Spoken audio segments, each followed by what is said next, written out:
अस्सलामु अलैकुम। ये है उर्दू एक्शन टेल्स। आप सबसे गुजारिश है कि मेरी इस वीडियो को लाइक और शेयर करें और मेरे चैनल को सब्सक्राइब करें। ये है हज़रत सलमान फ़ारसी रज़ियल्लाहु अन्हु की इस्लाम कबूल करने की ईमान अफ़रोज़ दास्तान और हज़रत मुहम्मद सल्लल्लाहु अलैहि वसल्लम की सवानह उमरी चौयाए हक़ जो मौलाना अब्दुल हलीम शरर ने बतौर नावल लिखी है। हिस्सा अव्वल। बाब नंबर 24। एक ज़िद्दी और मुतअस्सब अरब। ये ख़त सुनाने के बाद अस्ताफ़ानूस और बहीरा दोनों कुछ देर तक खामोश रहे। गो दोनों किसी खिलाफ़ तवक्को अमर के पेश आने पर मुतहय्यर व मुतअज्जब थे। आखिर अस्ताफ़ानूस ने हैरत का कुफल तोड़ा और अपने आबिद व मुर्ताज़ मुर्शिद की तरफ देख के हैरत के लहजे में कहा, क्या वक्त आ गया कि उस खामोश वली ज़करिया की पेशन गोई पूरी हो। बहीरा, आसार तो ऐसे ही हैं। अस्ताफ़ानूस, जो चीज़ होने वाली होती है खुदा उसका सामान खुद ही करता है। एक तरफ तो सुना जाता है कि वो पैगंबर अरब सल्लल्लाहु अलैहि वसल्लम मक्का छोड़ के यसरब में आने वाले हैं। दूसरी तरफ हमारा दोस्त महबा जो ज़ालिम व बेरहम यहूद का ग़ुलाम है और जिसे किसी राहगीर से भी बात करने की इजाज़त नहीं, उसका वही संगदिल आका खुद ही उसे यसरब में भेजता है। बहीरा, रियाज़त की सुर्ख और उबली हुई आँखों से अपने मुरीद पर एक तेज़ निगाह डाल के, और ये दोनों बातें क्यों हैं? इसलिए कि खुदा की मर्ज़ी यही है कि महबा यसरब में उस पैगंबर आखिरुज़्ज़मान सल्लल्लाहु अलैहि वसल्लम से मिले, जैसा कि इससे पहले ही कह दिया गया था। अस्ताफ़ानूस, अलबत्ता ये बात खौफनाक है कि उस पैगंबर सल्लल्लाहु अलैहि वसल्लम के वरूद का ख्याल आते ही यहूद में शोरिश पैदा हो गई है, और जिस तरह मक्का में वहाँ के सनम परस्त उस दाइये तौहीद को सता रहे हैं, यसरब में वहाँ के इसराइली उसे परेशान करेंगे। बहीरा, कमाल जोश से, उनसे कह दो कि जितना सताया जाए सताएं, मगर हक़ की आवाज़ सबके शोरो हंगामे पर गालिब आएगी। खुदा की मर्ज़ी यही है कि पैगंबर सल्लल्लाहु अलैहि वसल्लम के रास्ते में हर जगह और हर वक्त तरह तरह के ख़तरे पैदा हों। वो सबको मिटा के उन पर गालिब आए और सारी दुनिया को अपनी दावत हक़ का पैगाम पहुँचा दे।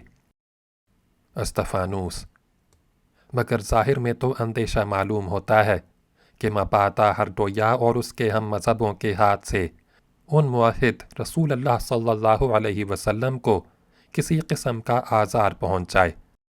बहीरा, जोश और तैश से, हर टोया के बाप शमून को तो अपनी बेटी और उसके दोस्तों के लिए ख़तरा नज़र आता है, मगर तुम्हारे दिल से ये धड़का नहीं जाता कि कहीं हक़ व बातिल से शिकस्त ना हो जाए।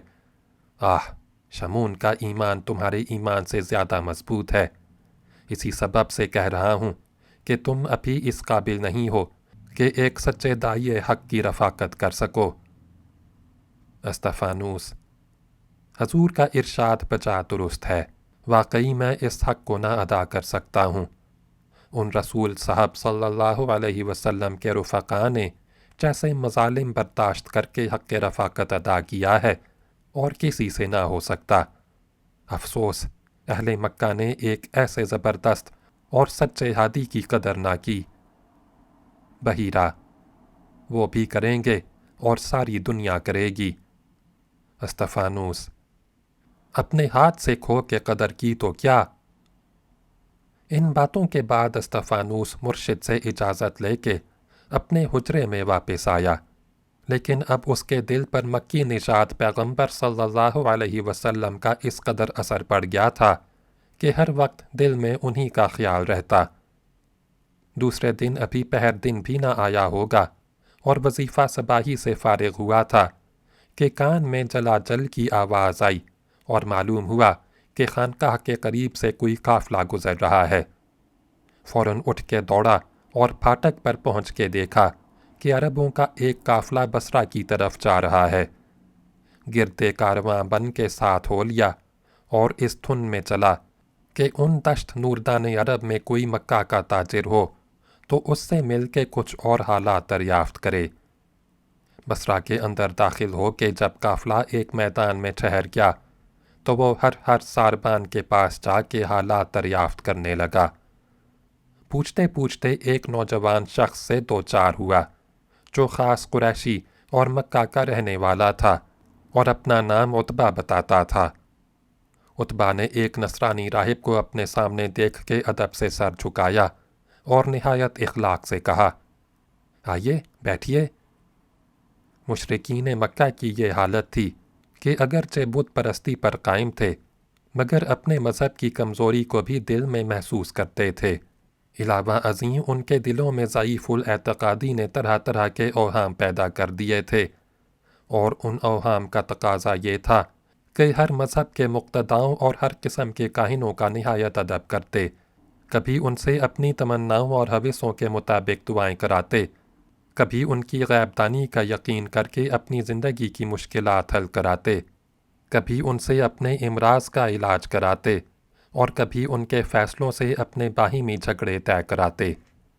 بہرحال جوش عقیدت انہیں ہر بھلے برے اور ہر ادنیٰ و اعلیٰ کے سامنے زمین بوس کراتا۔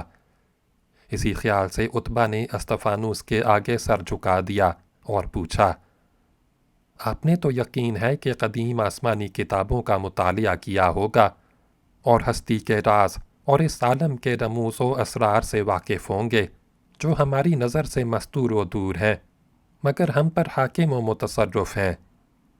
استفانوس: ہاں، میں نے قریب قریب تمام آسمانی کتابیں اور انبیاء سلف کے صحیفے پڑھے۔ اگر آپ کا کوئی کام مجھ سے نکل سکے تو میں خوشی سے اس کو انجام دوں گا۔ عتبہ: میں مکہ کا رہنے والا ہوں اور ہماری قوم بت پرست اور دین ابراہیمی کی پیرو ہے۔ ہمارے معبد کعبہ کا تمام بت پرستان عرب احترام کرتے ہیں، اور ہم کو اس پر ناز ہے کہ اس پرانے معبد کے ہم ہی خادم و محافظ ہیں۔ سینکڑوں برس سے ہم اسی کیش و آئین پر چلتے آئے ہیں، مگر فی الحال ہماری قوم میں ایک ایسا شخص پیدا ہوا ہے جس نے ہماری یک رنگی و یکجہتی میں فرق ڈال دیا ہے، اور چاہتا ہے کہ ہم سب اپنے آباء و اجداد کے تمام رسوم اور بزرگان سلف کے طور طریق کو چھوڑ کے بے دین ہو جائیں۔ ہم نے ہزار سمجھایا، طرح طرح کا لالچ دیا، مخالفت و دعوت کی غرض کوئی بات اٹھا نہیں رکھی، مگر وہ اپنی ضد نہیں چھوڑتا۔ بہت سے لوگ اس کے ہو گئے ہیں اور اس کا زور روز بروز بڑھتا ہی جاتا ہے۔ استفانوس: وہ کہتا کیا ہے؟ عتبہ: محمل و بےہدہ باتیں کرتا ہے جن کو ہم کبھی کان لگا کے سنتے بھی نہیں، مگر وہ مجنونوں کی طرح پیچھے پڑ جاتا ہے، اور بڑی خرابی یہ ہے کہ وہ کہتا ہے انبیاء سلف کے مذہب پر وہی ہے، اور پرانی کتابوں سے اپنی عقیدوں اور اپنی نبوت کی دلیلیں نکال نکال کے پیش کرتا ہے۔ ہم لوگ امی جاہل ہیں، لکھنا پڑھنا نہیں جانتے، اور سوائے اس کے کہ دلیلوں میں اس سے قائل ہو جائیں کوئی بات بن نہیں پڑتی۔ استفانوس: بے شک اگر وہ لکھا پڑھا ہے تو جاہل لوگ اس سے بحث نہ کر سکتے ہوں گے۔ عتبہ: پڑھا لکھا تو وہ بھی نہیں ہے، مگر خدا جانے اسے کیوں کر اگلی کتابوں کے حالات معلوم ہو گئے کہ جو کچھ کہتا ہے ان کتابوں میں بھی نکل آتا ہے۔ استفانوس: میں اس شخص کے پہلے بھی حالات سن چکا ہوں، لیکن آج تک پتہ نہیں لگا کہ آپ لوگوں میں اور اس میں اختلاف کیا ہے۔ کیا وہ کسی بری بات کی تعلیم دیتا ہے؟ عتبہ: ہمارے اس کے اختلاف میں برے بھلے کا ذکر نہیں، اور نہ ہم نے اسے کوئی بری بات کہتے سنا۔ اختلاف یہ ہے کہ وہ ہمارے دیوتاؤں کو برا کہتا ہے، اور کہتا ہے کہ سوائے ایک خدائے رب الارباب کے اور کسی کو نہ مانو، نہ کسی کو سجدہ کرو، نہ کسی کے آگے سر جھکاؤ، نہ کسی سے ڈرو، اور نہ کسی کا کہنا مانو۔ یہ باتیں ہم کیوں کر منظور کر سکتے ہیں؟ ہمارے بزرگوں اور آباء و اجداد کے وقت سے جو باتیں ہوتی آئی ہیں ان کو ہم بھلا کیسے بھلا سکتے ہیں؟ استفانوس: तो क्या तुम्हारा एतकाद है कि तुम्हारे दादा इब्राहिम बुत परस्त थे? उत्बा: बेशक हमें इसका यकीन है। वो बुत परस्त ना होते तो हमें अपने बुजुर्गों और बाप दादाओं से ये मजहब ना मिलता। अस्तफानूस: तो तुम कभी अपनी कौम के उस नए हादी से बहस ना कर सकोगे। तमाम कुतुब आसमानी गवाह दे रही हैं कि इब्राहीम अलैहिस्सलाम वाहिद तो खुदा परस्त थे और बुत परस्ती को बुरा समझते थे।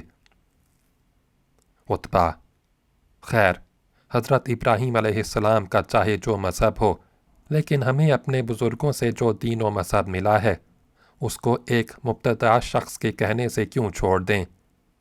अस्तफानूस मुस्कुरा कर: इसका जवाब तो खुला हुआ है, इसलिए अपने इस मज़हब को छोड़ दो कि वो गलत है और खुदा की तालीम व हिदायत के ख़िलाफ़ है। रहा यह कि नए और मुब्तदा शख्स के कहने से क्यों छोड़ो, इसके जवाब में ये है कि हर हादी और हर मुसल्लान नया और मुब्तदा ही हुआ है। तुम्हारी ये ज़िद कि हम अपने मुरव्वजा तरीक़ को ना छोड़ेंगे मेरी समझ में नहीं आती। उत्बा: आप चूँकि मक्का में नहीं गए हैं और हमारे झगड़ों से दूर हैं, इसलिए आपको नज़र नहीं आ सकता कि उस शख्स की वजह से हम में कितना बड़ा झगड़ा पैदा हो गया है, और आप ही पर मौकूफ़ नहीं, दूर का जो शख्स हमारी मुसीबत को सुनता है उसी की तरफदारी करता है। आप चंद रोज़ हम में आके रहें तो आपको नज़र आए कि उस शख्स की वजह से हम कैसी आफत में फंस गए हैं।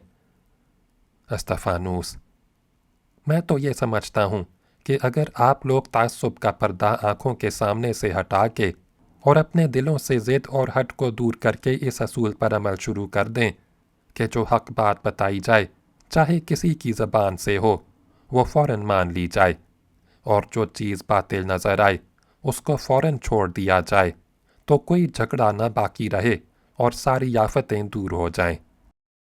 उत्बा: तो आपकी बातों से मालूम होता है कि वो शख्स जो कुछ कहता है कुतुब आसमानी के मुताबिक है। अस्तफानूस: मैं अलल उमूम तो ये नहीं कह सकता, मुझे क्या मालूम कि वो क्या कहता है, लेकिन हाँ, उसके इस कौल की मैं अलबत्ता तस्दीक करता हूँ कि हज़रत इब्राहीम अलैहिस्सलाम बुत परस्त ना थे। उत्बा: खैर, उसकी आप चाहे तस्दीक करें या तरफदारी, हम उस शख्स को तो सच्चा नबी ना मानेंगे। उसने हमारी कौमियत बिगाड़ दी, हमारे घर बर्बाद कर दिए, हमारे अजीज़ों में यहाँ तक कि माँ बेटियों और मियाँ बीवियों में भी तफर्रुका डाल दिया है। हमने उस शख्स को बचाने की बहुत कोशिश की, हद से ज़्यादा तरह दी, मगर वो अपनी हरकतों और आज़ार रसानियों से बाज नहीं आया। नतीजा ये होने वाला है कि हम सब एक दिन नरगा करके उसे मार डालेंगे, फिर सारी पैगंबरी और इस्लाह रखी रह जाएगी। अस्तफानूस सहम के: ऐसा गज़ब ना करना, ये खुदा के मामलात हैं और ऐसे लोगों के साथ आलम गैब में एक बहुत बड़ा इंतज़ार रहा करता है जो दुनिया के तमाम मंसूबों पर गालिब आ जाता है। अगर तुमने ऐसी जुर्रत की तो मुझे अंदेशा है कि तुमको किसी किस्म का सख्त नुकसान ना पहुँच जाए। नूह अलैहिस्सलाम, इब्राहीम अलैहिस्सलाम, मूसा अलैहिस्सलाम, दाऊद और ईसा अलैहिमुस्सलाम की मुखालफतों का क्या अंजाम हुआ? कौम लूत, कौम याद और कौम समूद की उदावतों के अंजाम को याद करो और खुदा से डरो। उत्बा: ऐसी भी मिसालें ना दीजिए, ये शख्स हम में पैदा हुआ और हम में ही पल के बड़ा हुआ, हमारी ही सोहबतों में उसने होश संभाला। ऐसे शख्स को हम ना नूह और इब्राहीम का हम मर्तबा समझ सकते हैं, ना मूसा और ईसा और ना किसी और हादी दीन का। अस्तफानूस: सब पैगंबर और हादी तुम्हारे उसी शख्स की तरह अपनी कौम और अपने लोगों में पैदा हुए और उन्हीं के दरमियान में पल के बड़े हुए थे, कोई आसमान से उतर के नहीं आए थे। उत्बा: वो सच्चा पैगंबर सही, मगर हम उसे ना मानेंगे। इसकी उम्मीद ना रखिए कि आपके कहने सुनने और समझाने से हम उसके तरफदार हो जाएंगे। फ़िलहाल हमें अंदेशा हो गया है कि उस शख्स का फितना बढ़ ना जाए, कई बरस हुए उसके साथियों ने मुल्क हबशा में जाके पनाह ली थी। हमारे लोगों ने वहाँ जाके उन लोगों को उस मुल्क से निकलवाना चाहा, तो जिस तरह आप सुनी सुनाई बातों पर उसकी तरफदारी कर रहे हैं, इसी तरह वहाँ के बादशाह नचाशी ने भी उसकी रियायत की, तरफदारी की, और हमें बिल्कुल नाकामी हुई। अब सुना है कि यसरब नामी एक शहर के बहुत से लोग उसके मुरीद और मुअत्तकद हो गए हैं, और उसके मुरीदों ने भाग भाग के वहाँ जाना शुरू किया है। और क्या अजब कि खुद ये शख्स भी हमारे पंजे से निकल के वहाँ जाने का इरादा करे, लेकिन हम उसे हरगिज़ इतनी मोहलत ना देंगे। वजह यह है कि आज तक हमने यसरब वालों को कभी अपने रुतबे का नहीं पाया। हम ख़ास हरम मक्का के रहने वाले और सारे अरब के लोगों से ज़्यादा शरीफ और अफजल व आला हैं। ये शख्स अगर वहाँ पहुँच गया तो अहले यसरब में उसके तरफदार हो जाएंगे, और नतीजा ये होगा कि अव्वल तो हमें अहले यसरब से लड़ना पड़ेगा, जिनको हम अपने बराबर का और अपना हम रुतबा नहीं तस्लीम करते, और दूसरे यसरब वाले हमारा शाम आने का रास्ता रोक देंगे, इसलिए कि इन सफ़रों में हमें उनके शहर और उन्हीं की सरजमीन से होके गुज़रना पड़ता है। अस्तफ़ानूस, इन्हीं दुश्वारियों का ख्याल करके मैं तुम्हें सलाह देता हूँ कि उस पैगंबर की मुखालफत छोड़ो और उसके दोस्त बन जाओ। उतबा, ये तो क़यामत तक ना होगा। हम अव्वल तो यही कोशिश करेंगे कि ये शख्स मक्का छोड़ने से पहले ही मार डाला जाए, लेकिन अगर ज़ोर ना चला और ये हमारे हाथ से निकल गया तो हम यसरब में उसका रहना दुश्वार कर देंगे। अस्तफ़ानूस, वहाँ उस पर तुम्हारा क्या ज़ोर चल सकेगा? उतबा, वहाँ असल में यहूद का ज़ोर है, जिनको उम्मीद पैदा हो गई है कि यसरब और उसके इतराफ़ में जो चंद पुराने बुत परस्त बाकी रह गए हैं, उनको भी फना करके उस इलाके के हुक्मरान बन जाएंगे। उस शख्स का जाना खामखा उन्हें नागवार गुजरेगा। इसी ख्याल से हमने वहाँ के यहूद से ताल्लुकात पैदा करना शुरू कर दिए हैं, और इरादा है कि उन्हें अंदर ही अंदर से कत्ल पर उभार देंगे। बल्कि ये तदबीर उस शख्स की जान लेने की ज़्यादा मुनासिब है, इसलिए कि अगर हम लोगों के हाथ से उसका खून हो गया तो उसके कबीले वाले हमसे इंतकाम लेना चाहेंगे, और यहूद को इख्तियार है कि अपनी ज़िम्मेदारी पर जो चाहें करें। अस्तफ़ानूस, तुमको अपने कामों का इख्तियार है, मगर तुम्हें पहले से होशियार किए देता हूँ, ये सारी कार्रवाई निहायत ख़तरनाक है। तुम सब ज़िक उठाओगे और आखिर में उसी को फतह और कामयाबी हासिल होगी। मुझे कुतुब आसमानी से पूरी पूरी तस्दीक हुई है कि ये शख्स जो तुम में पैदा हुआ है, नामूस इलाही और ख़ास खुदा का भेजा हुआ रसूल है।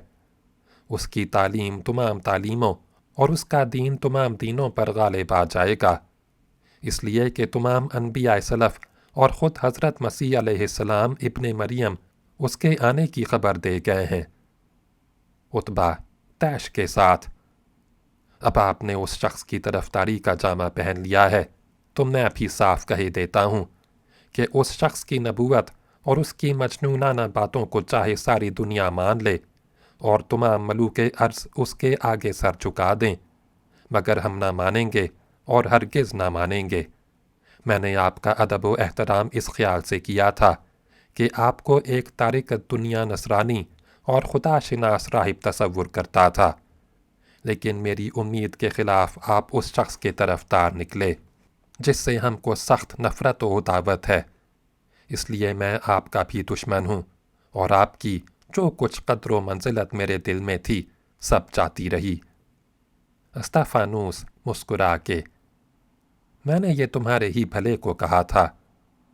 उतबा, जी हाँ, हमारे ही भले को वो शख्स भी कहा करता था। पहले पहल जब उसने अपनी लामज़हबी को ज़ाहिर किया तो उसका ये उन्वान हुआ था कि हमारे शहर में सफ़ा नामी एक पहाड़ी है, और मामूल है कि जिस किसी को आम अहले शहर से कोई ज़रूरी और अहम बात कहना होती है या किसी अमर की इशाअत उसे मंजूर होती है, तो सब लोगों को वहीं बुला के जमा करता है और अपना मंशा उनके सामने ज़ाहिर कर देता है। इसी तरह उस शख्स ने हम सबको एक बड़ी अहम ज़रूरत के धोखे में रख के کوہ صفا پر بلایا۔ ہم چونکہ پہلے اس پر بھروسہ رکھتے تھے اور اسے اعلیٰ درجے کا امانت دار خیال کرتے تھے۔ جب سب لوگ جمع ہو چکے تو اس نے بلندی پر کھڑے ہو کر کہا، اے آل غالب، یہ ہمارے ایک قدیم مورث کا نام ہے، مجھے تم کیسا سمجھتے ہو، جھوٹا یا سچا؟ ہم سب نے کہا، سچا اور امین۔ اس نے کہا، اگر میں یہ کہوں کہ اس پہاڑ کے پیچھے دشمنوں کا ایک لشکر عظیم پڑا ہوا ہے جو عنقریب تم پر آ پڑے گا تو تم مان لو گے؟ سب نے جواب دیا، بے شک مان لیں گے۔ ہم سے یوں دھوکے دھوکے میں قبول ہوا کہ اس نے کہا، تو مرنے کے بعد جو وقت آنے والا ہے اس سے ڈرو، اپنے کفر کو چھوڑو، بت پرستی سے باز آؤ۔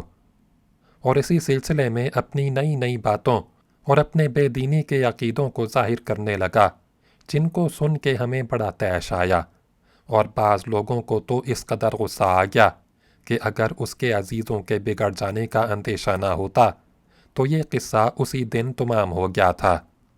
یہ میں نے اس لیے کہا کہ آپ کی طرح وہ بھی یہی کہتا ہے کہ ہمارے ہی فائدے کے لیے وہ نیا دین سکھاتا ہے۔ جب ہم اس کے فقروں میں نہ آئے تو بھلا آپ کے فقرے میں کیا آئیں گے؟ استفانوس نے کچھ اور کہنا چاہا مگر عتبہ نے روک دیا اور کہا، بس آپ تشریف لے جائیں، ہم آپ کی نصیحت ماننا کیسے اسے سننا بھی نہیں چاہتے۔ بحیرہ کا صادق العقیدہ مرید اس ضدی عرب کی برا فروختی دیکھ کے بغیر اس سے رخصت ہوئے واپس چلا آیا، مگر دل میں تعجب کر رہا تھا کہ یہ جاہل بدوی کس قدر ضدی اور متعصب ہے۔ یہی سوچتا ہوا اپنی خانقاہ میں آیا اور اپنے پیر سے مل کے ساری سرگزشت بیان کر دی۔ بحیرہ، اس شخص کی باتوں سے تم اندازہ کر سکتے ہو کہ اس عربی پیغمبر کو کیسے ناسمجھ اور بے عقل دشمنوں سے سابقہ پڑا ہے، اور توحید کی اشاعت میں اسے کیسی کیسی دشواریاں پیش آ رہی ہوں گی۔ استفانوس، بے شک ایسا ایک شخص بھی بلائے بے درما ہوتا ہے، اور جب مکہ میں ایسے ایسے بہت سے جاہل موجود ہیں تو واقعی ان میں حق کی آواز بلند کرنا کوئی آسان کام نہیں ہے۔ بحیرہ، اس شخص کے حالات سن کے ایک اور بات میرے خیال میں آتی ہے جس سے یہ راز کھل جاتا ہے کہ خدا نے کس مصلحت سے اپنے اس آخری ناموس کو بجائے دوسرے ممالک کے اور دوسری قوموں کے عرض عرب اور قوم عرب میں ظاہر کیا۔ اگلے تمام پیغمبروں کے حالات پڑھو اور ان کے واقعات پر غور کرو تو معلوم ہوگا کہ ہر پیغمبر اسی سرزمین پر ظاہر ہوا جو سب سے بڑا کفرستان تھی، اور اسی قوم میں بھیجا گیا جو دنیا بھر کے لوگوں سے زیادہ ضدی، متعصب اور کج فہم تھی۔ نوح علیہ السلام کو دیکھو اور ان کی قوم کو دیکھو، ابراہیم علیہ السلام کو دیکھو اور ان کے وطن والوں کی سنگ دلی کو دیکھو، موسیٰ علیہ السلام کو دیکھو اور فرعون اور قبطیوں کی حالت کا اندازہ کرو، مسیح علیہ السلام کو دیکھو اور ارض مقدس کے یہود کو دیکھو۔ یہ سب اپنے اپنے زمانے کے سخت ترین لوگ تھے۔ اسی طرح خدا نے اس پیغمبر صلی اللہ علیہ وسلم کو اس قوم میں مبعوث کیا جو آج کل کی تمام قوموں سے زیادہ بے عقل اور ضدی ہے، جو نہ کسی کی بات سمجھتی ہے نہ مانتی ہے، اور بالکل سلف کی ان امتوں کے مماثل ہے جن پر خدا کا سخت ترین عذاب نازل ہوا تھا۔ استفانوس، بے شک اہل مکہ ہمارے مسیحا کے عہد کے یہود بیت المقدس سے بہت مشابہ ہیں۔ بحیرہ، فقط انہی سے نہیں، قوم نوح علیہ السلام، قوم لوط علیہ السلام، قوم موسیٰ علیہ السلام سے بھی، اور مجھے اندیشہ ہے کہ انہی قوموں کی طرح اس متعصب و بد اخلاق قوم پر بھی خدا کا عذاب نہ نازل ہو جائے۔ استفانوس، اب دیکھیں مہبا کا خط کب آتا ہے۔ بحیرہ، اب اس کی تحریر سے شاید یہ معلوم ہو کہ ہمارا دوست کب اس پیغمبر صلی اللہ علیہ وسلم سے ملا اور اس کی زیارت کا اس پر کیا اثر پڑا، اور غالباً مہبا کی یہی آخری تحریر ہوگی جو ہمیں مطمئن کر دے گی۔ یہ شک کا باریک پردہ جو ہماری آنکھوں پر پڑا ہوا ہے ہٹ جائے گا، اور صاف نمایاں ہو جائے گا کہ یہ شخص سچا ناموس الہی ہے یا نبوت کے پردے میں دنیاوی عروج حاصل کرنے کی کوشش کر رہا ہے۔ استفانوس: اگر یہ مدعی نبوت وطن سے نکال دیا گیا، اہل وطن نے اس کی رسالت نہ مانی اور غیر لوگوں میں جا کے زندگی بسر کرنی پڑی، تو ایسی حالت میں آپ اس کی نسبت کیا خیال کریں گے؟ بحیرہ: یہ بھی کوئی پوچھنے کی بات ہے۔ ایسی حالت میں اس شخص کے دعووں کی سچائی کی مجھے زیادہ تصدیق ہو جائے گی۔ وطن میں ناکام ہو کے دوسروں کی اطاعت سے بامراد ہونا تو خاص انبیاء کی پہچان ہے۔ پیغمبروں میں سے کون ایسا گزرا ہے جو گھر سے نکالا نہیں گیا؟ ابراہیم علیہ السلام وطن چھوڑ کے ارض فلسطین میں آئے اور کامیاب ہوئے۔ یوسف علیہ السلام غلاموں کی طرح گھر سے نکلے اور مقبولیت حاصل کی۔ موسیٰ علیہ السلام مصر سے بھاگ کے مدائن میں رہے تو نبوت ملی، اور جب اپنے وطن مصر کو خیر بات کہہ دیا تب قوم بنی اسرائیل کو کامیابی اور آزادی نصیب ہوئی۔ اسی طرح ہمارے ہادی و مولا مسیح علیہ السلام نے جب اپنا وطن ناصرہ چھوڑ دیا تو خدا کی خلقت کے ہادی و نجات دہندہ بن سکے۔ پیغمبروں کو ہمیشہ جلا وطنی ہی باعث کامیابی ہوا کی ہے۔ استفانوس اپنے خیال میں ان چیزوں کو شان پیغمبری کے خلاف تصور کرتا تھا۔ بحیرہ کے اس جواب نے اسے خاموش و مطمئن کر دیا، جس کے بعد وہ اٹھ کے اپنے حجرے میں گیا اور کچھ کھا پی کے نیچے اترا اور خانقاہ کے باغ میں ٹہلنے لگا۔ باب نمبر 25 ترک وطن اگلی ویڈیو میں سنیں۔